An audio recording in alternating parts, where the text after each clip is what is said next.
Welcome to Total Retail Talks, your podcast channel for retail knowledge. Hi, I'm Joe Keenan of Total Retail. I'm here at the eTail West Conference in Palm Springs, California, and I'm joined by Jennifer Kwon, who is the president of CALPAK. Jennifer is going to tell us a little bit about the company and her role in it. So thanks for joining me, Jennifer. Well, thanks for having me. So CALPAK is a luggage and travel essential company. It was started over 30 years ago by my parents, Judy and Edward Kwon, in Los Angeles. We're actually still based out of the LA area now. And they really started making leather goods like handbags and wallets, and quickly transitioned to making other travel goods like duffels and backpacks and soft-sided luggage. We've actually been making soft-sided luggage for over 20 years, and we also were one of the first people to make hard-sided luggage in the US, and we've been making hard-sided luggage for over 10 years. And I joined the company in 2013, and when I joined the company, I started in the production department, where I really focused on redesigning a lot of our product assortment. And with that redesign, we also took a look at our brand messaging and our brand identity and kind of where we saw CALPAK moving forward in the future. At the end of 2016, early 2017 is when we launched our own direct-to-consumer website, which is calpaktravel.com. And it's been a really interesting 2 years, and that channel has really become a focus for the brand as well. Yeah, so that's what I was going to ask about. When you're manufacturing the product, to your distribution channel. So you mentioned the e-commerce, the direct-to-consumer e-commerce site. Any other distribution channels? So we do also have a wholesale component of the company. We also partner with retailers like Nordstrom, Net-a-Porter, Shopbop, and other partners to also distribute the product. So you mentioned this business was started by your parents, but you did initially, in your professional background, didn't start working for the company. Do you want to tell us a little bit about your professional background and how you came back to end up working at CALPAK? Well, my background is a little interesting. I actually studied art history, but then went to law school and practiced real estate finance for a few years in New York before I moved back to LA. And I will say my parents never pushed me to join the company. They always encouraged me to have my own career, but I think growing up in the business, you're kind of surrounded by not just the business, but also that idea of entrepreneurship, which is something that both my brother and I have always been really excited by. And I think when I moved back to LA and I joined CALPAK, a lot of things lined up together, and there was a lot that I really wanted to do with the company and the product, and it seemed like the timing was right, and here we are today. Was your vision for where the company was aligned with what your parents wanted, and are they still involved in kind of the day-to-day operation of the business? My parents are definitely still involved in the day-to-day, and they have been an amazing resource for me. I don't know if we would be where we are without them, and I think overall they have been really, really supportive. I'm constantly amazed at how they really lack no fear, and I think it's kind of how they've accomplished what they have. And when you look at the history of CALPAK, we have always been evolving and transitioning, and we really view this as the next evolution. So let's talk about the category itself that CALPAK operates in. So luggage is becoming increasingly crowded. It's a competitive space. So what are the things that differentiates your brand, CALPAK, from some of the others that are in the market?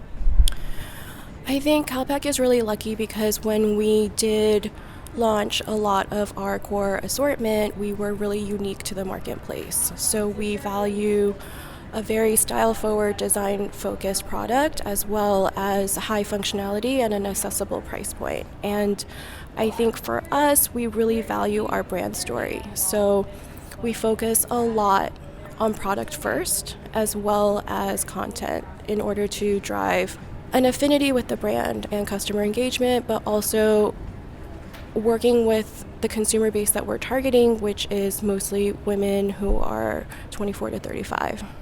Yeah, that was going to be my next question in terms of your core customer base. So women 24 to 35, are they professional travelers, leisure travelers, both probably? It's interesting because at the time when we were creating CALPAK as it exists today, I think the travel industry was constantly going through an evolution. I think if you imagine who the business traveler was 10 years ago, it would be very different from the business traveler today. But not just in terms of who that person is, but what they want and how they're traveling. And traveling today is more accessible than it ever has been. And it has also become so aspirational and highly documented online. So for us, we really wanted to create a product for the consumer that is very digitally active, not only on social media, but consuming online, as well as someone who is at varying stages of their life. So our customer is not just a young professional, but that person could also be a student or both, or a young family. I think even when we look at our product assortment, we don't say this product is for this demo or this age group. We look at the functionality of it. You also mentioned the brand story, and you kind of want to tell that. What are some of the channels and the different ways you're trying to get that brand message out to the consumers? We're always experimenting and trying our best to get that brand story out there, but for us, visual content is very important, not just still photography, but also storytelling online in terms of video, as well as creating that not just aspirational but relatable content. Are your customers participating in that content creation, some of the feedback, and maybe your social channels as well? They definitely are participating in the content creation. UGC is so important to us, and we love seeing it. And one of our initiatives for this year is to encourage more of that content and also encourage more engagement with the brand overall. You alluded to the evolution of the brand and from where it was to where you are now and potentially where you're going. So maybe you want to talk a little bit about that in terms of what does that mean to you, and from products to marketing to some of the other aspects of the business, and how you're trying to better connect with the modern consumer. For us, we put such an emphasis on not just acquiring the customer, but acquiring a customer who has really opted into the brand. So in the future, I think in the short term, we're really looking to expand our product assortment to provide products for our customers who have already purchased from us, as well as evolving with how not just the consumer is changing, but also retail as well as travel, whatever that might mean. So I think right now that traveler is very much on the go, very digitally connected, always has at least 1 to 2 devices, electronic devices on them. Those types of functionalities are really important to us. We're here at eTail, and at an industry show such as this, there's always certain trends and themes that emerge and that are talked about as industry professionals get together. What are some of the maybe 1 or 2 consumer or could be industry trends that you're most closely tracking right now, and kind of how you think they're going to impact the CALPAK business? Well, I have heard over and over again about personalization. I'm sure everyone is talking about it, and I think it's very interesting because from CALPAK's perspective, we don't have any brick and mortar retail, and we communicate with our customer mostly online. But what we've also found is that just like people want a personalized experience in store, and just like people want a pleasant experience online, it's not just about eliminating friction from a consumer experience. It's about adding that shopping experience online is the experience itself too, and it can be an enjoyable thing where that consumer wants multiple touch points with the brand, wants to feel like the brand knows who they are and replicating that in-person experience online. You also mentioned, was it 2017 that direct-to-consumer started for CALPAK? So obviously it's a rather new channel for the business. What kind of challenges and how do you see that kind of growing as a growing part of your business? It's definitely been growing and a huge focus for the company overall.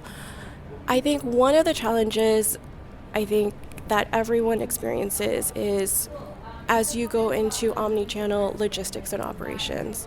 So I think there's a lot of technology out there that is about acquiring the customer or driving revenue, but just as important is the back end, where how are you connecting your site to be seamless with your operations and fulfillment, because as you scale revenue online, that will only become a much bigger pain point if you don't do that.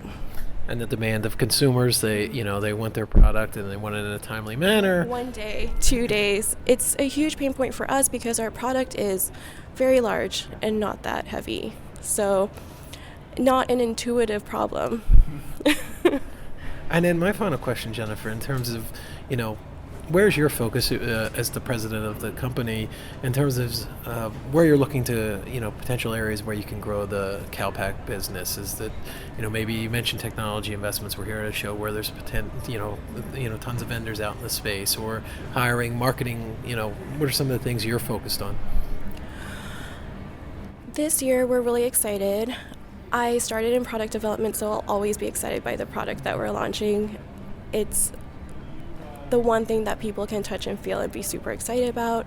We also have several partnerships that we'll be launching this year that we're very excited about as well. And in terms of other focuses, we're really this year thinking about optimizing. So, for example, how can we optimize email? How can we optimize our on-site experience? More than opening up new channels, we're really focusing on what we can do with our existing channels. Great. I want to thank Jennifer Kwon of CALPAK for joining me here at eTail. Thank you. Thanks for listening. For more information on this podcast, please check out our podcast channel page at mytotalretail.com/podcasts for show notes. Total Retail Talks is available on Apple Podcasts, Google Play, Stitcher, and Spotify. Make sure to subscribe on our podcast channel page as well. If you've enjoyed this episode, please take a few moments to rate and review this podcast. Thanks, and until next time, this has been Total Retail Talks.